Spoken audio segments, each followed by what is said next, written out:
Hello guys, welcome home maker zone. இன்றைக்கி தையலும் கதையும்ல நாம் அடுத்த ஸ்டோரி பார்க்க போகிறோம். அதுக்கு முன்னாடி என்ன ஒர்க் இருக்கோ ஸ்டார்ட் பண்ணிவிட்டு நம்ம ஸ்டோரியை கேட்க ஸ்டார்ட் பண்ணுங்கள். ஆக்சுவலி இந்த சம்பவம் நடந்ததுக்கப்புறம் நான் 2 நாளைக்கு ஷாப் ஓப்பன் பண்ண முடியாத அளவுக்கு ப்ராப்ளம் இருந்துச்சு. ஏன் என்னாச்சு எல்லாமே ஸ்டோரிக்குள்ளே போய் பார்க்கலாம். ஆக்சுவலி எப்பவும் போல் நான் டெய்லர் ஷாப்பில் ஒர்க் பண்ணிகிட்டு இருந்தேன். ரெகுலராகவே கஸ்டமர்ஸ் வர மாதிரி மாற்றி மாற்றி வந்துட்டு அன்றைக்கி ரொம்ப ரஷ்ஷாகவே இருந்துச்சு. மாற்றி மாற்றி வர கஸ்டமர்கிட்ட நான் ஹரிபரியாக எல்லாமே ப்ளவுஸஸ்லாம் வாங்கிட்டு மெஷர்மெண்ட் எடுத்துகிட்டு நான் வச்சுட்டு கிளம்பிட்டேன். ஆனால் அப்போ ஒரு ஈவினிங் ஆகிடுச்சு. வச்சுட்டு நான் திரும்பி பார்க்குறதுக்குள்ளே அடுத்த பொண்ணு வந்துட்டா. ஸ்டிச் பண்ணவே டைம் இல்லை. சரி, ஓகே. அவள் கொஞ்சம் ஒரு மாதிரி சைலண்ட்டாக, ஒரு மாதிரி ஃபேஸில் பதட்டமாக, சைலண்ட்டும் பதட்டமும் சேர்ந்த மாதிரி ஒரு மாதிரி இருந்தால், இட்ஸ் ஓகே, நமக்கு எதுக்கு அதுக்கெல்லாம் அப்படின்னு சொல்லிட்டு நான் என்னம்மா வேணும்னு கேட்டேன். ட்ரெஸ் அர்ஜென்ட்டாக வேணும் அப்படின்னு சொல்லிட்டு சொன்னான். அர்ஜென்ட்டுன்னா என்னம்மா, 2 நாள் கொடுத்துறம்மா அப்படின்னு நானும் சொல்லியிருந்தேன். ஆக்சுவலி 2 days ஆகுமா, எனக்கு நாளைக்கே வேணும் ப்ளீஸ்க்கா, எனக்கு கொஞ்சம் ட்ரை பண்ணி கொடுத்துருங்க அப்படிங்கிறதுக்கு மட்டும் கொஞ்சம் இறங்கி கேட்டால். மற்றபடி மறுபடியும் வாயை திறக்கவே இல்லை. நான் கொஞ்சம் டவுட்டாக யோசித்தேன். சரி, இந்த பொண்ணு காலேஜ் படிக்கிற பொண்ணு மாதிரி இருக்கா, ஸோ அர்ஜென்ட்டாக எமர்ஜென்சியாக ஏதோ தேவைப்படும், ஃபங்க்ஷன்ஸ் ஏதாவது இருக்கும் போல், நம்ம ட்ரை பண்ணி கொடுத்துடலாம் அப்படின்னு சொல்லிட்டு நான் ஓகே, அவ்வளோ அர்ஜென்சி என்னன்னு கேட்டேன். இருந்தாலும் சைலண்ட் ஆகிட்டா மறுபடியும். அந்த மாதிரி எதையுமே ரீசனும் பெருசாக சொல்லலை. இல்லைக்கா வேணும் அர்ஜென்ட்டாக அப்படின்ற மாதிரி சொல்லிட்டா.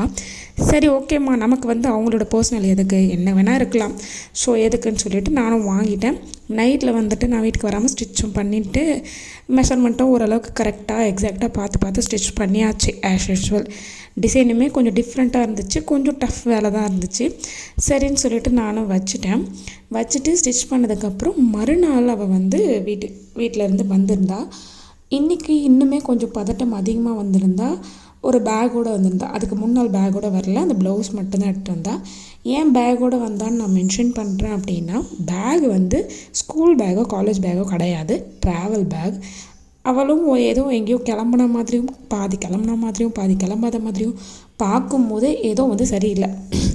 நமக்கு ஒரு இன்டிமேஷன் சொல்லும் இல்லையா, ஏதோ ஒன்று மிஸ்மேட்சாக இருக்குது, ஏதோ ஒரு விஷயம் நடந்துச்சு அப்படின்னா அதில் ஏதோ ஒன்று சரியில்லை அப்படி தோணும் இல்லையா, அந்த மாதிரி தான் எனக்கு தோணுச்சு. சரி, ஓகே, நமக்கும் கஸ்டமருக்கும் என்ன இருக்குது, காசு கொடுக்குறோமோ ஸ்டிச் பண்ணி கொடுக்குறோமோ அதோட நம்ம டியூட்டி முடிஞ்சிச்சு அப்படின்னு சொல்லிட்டு நானும் விட்டுட்டேன். நான் அப்போ ஸ்டிச் பண்ணிங்களா ஹூக் மட்டும் நான் கட்டலை. இவள் ட்ராவல் பேக்கோடு நிற்கிறா. எனக்கு நிறைய அர்ஜென்சி ஆர்டர்ஸ் இருக்குது, இந்த ஒரு ப்ளவுஸ் மட்டும் கிடையாது. அதனால் வெயிட் பண்ணுமா, ஈவினிங் எல்லாமே ஒன்றா சேர்த்து கட்டி கொடுத்துட்றேன், இன்னும் ஒரு 2 hours ஆக போதா, போயிட்டு வந்துடுமா, ஒரு ஆஃப்டர்நூனாவது ட்ரை பண்ணுறேன் அதுக்குள்ளே அப்படி சொல்லிட்டு நான் சொன்னேன். அவள் கொஞ்சம் ரக்கடாக மாற ஒரு மாதிரி, ஏதோ ஒரு பதட்டத்தில் ஒரு சில பேர் பண்ணுவாங்க இல்லையா, அந்த மாதிரி, ஐயோ என்ன சொல்கிறீங்க, எனக்கு இப்போவே வேணும், ஹூக் மட்டும் தானே, எனக்கு ஸ்டிச் பண்ணி கொடுத்துட்டு அதுக்கப்புறமா நீங்கள் எந்த வேலையாவது பாருங்கள் அப்படிங்கிற மாதிரி கொஞ்சம் டெரராகவும் கொஞ்சம் ஒரு மாதிரி அக்ரெசிவாகவே நடந்துக்கிட்டா. அது எப்படி சொல்கிறதுன்னு தெரியல. அந்த ஏஜ் பசங்க இந்த மாதிரி திடீர்னு பிஹேவ் பண்ணுறது நம்மளுக்கு டிஃப்ரெண்ட்டாக இருக்கும். ஏன்னா ஒரு ஆன்ட்டிஸோ அங்கிளோ நம்மக்கிட்ட ரஷ்ஷாக ஒரு மாதிரி அவசரமாக பண்ணுறதுக்கும், ஒரு வயசு பொண்ணு நார்மலாக டிசைன் நல்லா தைச்சா போதும் கொஞ்சம் கொடுத்துருக்கான்னு பேசுறதுக்கும், திடீர்னு பதட்டத்தில் இந்த மாதிரி பேசுறதுக்கும் எனக்கு ஃபஸ்ட்லேருந்தே ஏதோ ஒன்று மிஸ் மேட்சிங்காக டிஸ்டர்பிங்காகவே இருந்துச்சு இந்த கஸ்டமர்கிட்ட. நான் சொல்லியிருந்தேன், சரிம்மா பதறாத, போயிட்டு வாம்மா, ஒரு 1/2 hour போயிட்டு வாம்மா, நான் கட்டி கொடுக்குறேன் அப்படின்னு. அவன் நிலக்கால அப்படியே நிற்கிறான். நின்றுட்டு இல்லைக்கா எனக்கு இப்போவே வேணும் அப்படின்னு சொல்லிட்டு, இவளோட பதட்டமும் சரியில்லை. சரி, என்ன பண்ணுறதுன்னு தெரியல. சரிக்கா போயிட்டு ஒரு 1/2 hour கழிச்சு வரேன் அந்த மாதிரி சொல்லிட்டான். நான் மெஷர்மெண்ட் எடுக்கும்போதெல்லாம் பார்க்காத ஒரு விஷயம் என்ன அப்படின்னா, அந்த மெஷர்மெண்ட் எடுத்ததும் சரி, ஸ்டிச் பண்ணதும் சரி, கூட ஒரு எக்ஸ்ட்ரா கிளாத் இருந்துச்சு.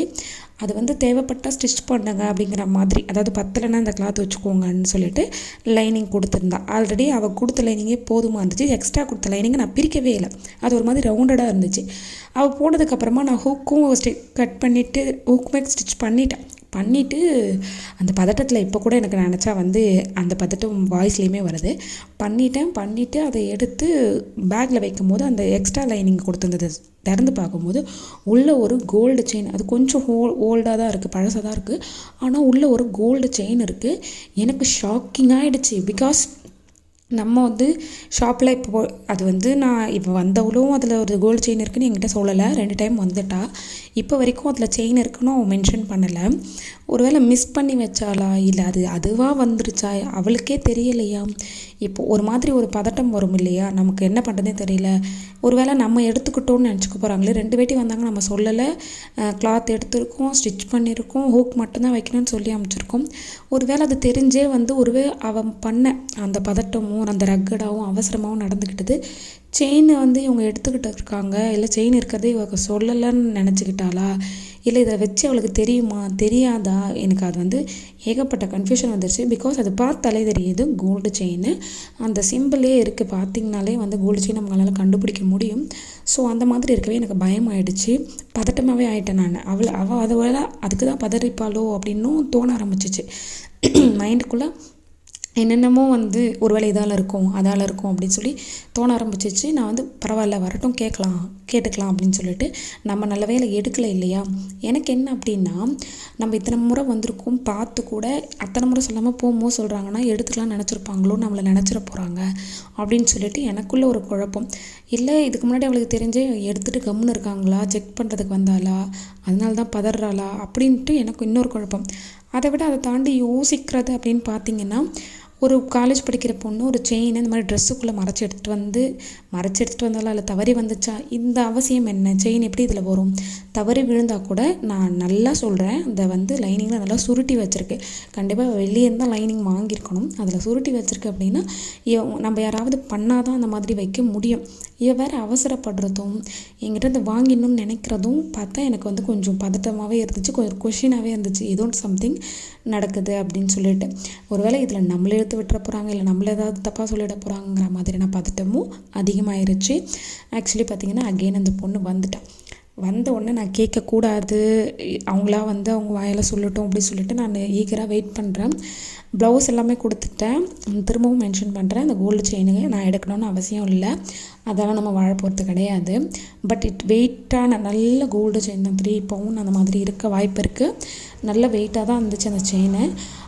நான் வந்து இருந்தாலும் அதை கொடுக்காம இவங்க வாயிலேருந்து வருதான்னு பார்க்கலான்னு சொல்லிட்டு வைக்கலாம்னு தோணுது. வெளியே நிற்கிறா வைக்குது. அதே சமயம் ஒருவேளை இவங்க வச்சுக்கிட்டு நம்ம கேட்ட பிறகு கொடுக்கணும்னு இருக்கே, அப்போனா இவங்க எடுத்துக்கலான்னு பார்த்தாங்களோ நினச்சிட போகிறா, ஸோ ஸ்டார்டிங்லேயே சொல்லிடலாமான்னு சொல்லிட்டு குழப்பம். ஆனால் வந்தவ வந்து ஒரு மாதிரி கண்ணில் வந்து அரைகுறை தண்ணி இருந்த மாதிரி ஒரு மாதிரி பதட்டத்தோடு இந்த டைம் வந்திருந்தா எனக்கு ஏதோ சம்திங் ராங்னு தோணுச்சு. ஏன்னா அந்த வயசு பசங்க வந்து அவ்வளோ புரிதல் இருக்காது, அவ்வளோ வந்து என்ன எப்போ எங்கே கேட்கணும் எந்த மாதிரி ஹேண்டில் பண்ணணும்னு தெரியாது இல்லையா. ஸோ எதுக்கும் நம்ம கேட்டு பார்ப்போம்னு சொல்லிட்டு இதில் எப்படிம்மா கோல்டு செயின் வந்துச்சுன்னு நான் ஒரே ஒரு கொஸ்டின் தான் கேட்டேன். படபடன்னு அழ ஆரம்பிச்சிட்டா.